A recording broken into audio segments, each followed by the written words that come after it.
So as you can see, of course, you're gloved up and you're holding the electric pulp tester, and the patient has to hold the metal part. So I tell the patients, when you feel a warm, tingly feeling in the tooth, release your hand, and that will stop the flow of the current. This was developed by an engineer up in Redmond, Washington, probably 35 years, maybe years ago, by analytical technology, which then became part of the Kerr endodontic or the Cavo-Kerr family. So you want to test enamel. Don't test dentin because you're measuring impedance of the current across enamel, and that's how it's calibrated. Can't really test that temporary crown like you see there on that maxillary lateral incisor. Cannot test that exposed dentin like you see on that maxillary first premolar. So you'll be testing enamel. So go from tooth to tooth.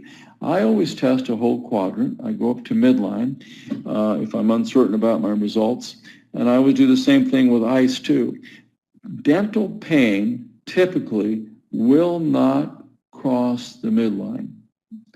If you see dental pain crossing the midline, they're having pain bilateral on both sides, most likely it is not a pain of dental origin, but most likely a brainstem lesion.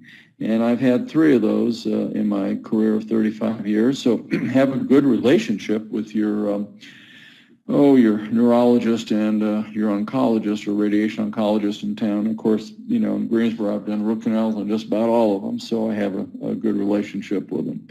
But go ahead and test from tooth to tooth, and you're looking for numbers. Now, here's Kathy that I've worked for 31 years, retracting and isolating and drying it.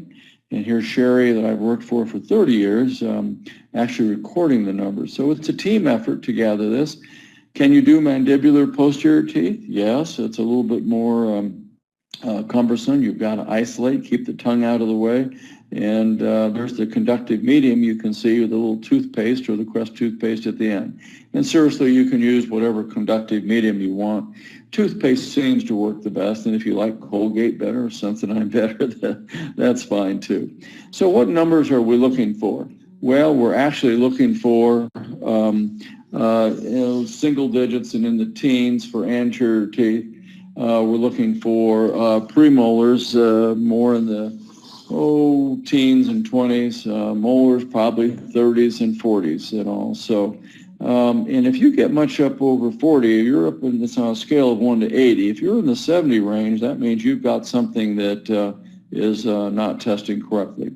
So I use this when I get into a situation and I need additional information on what's going on within the tooth and all.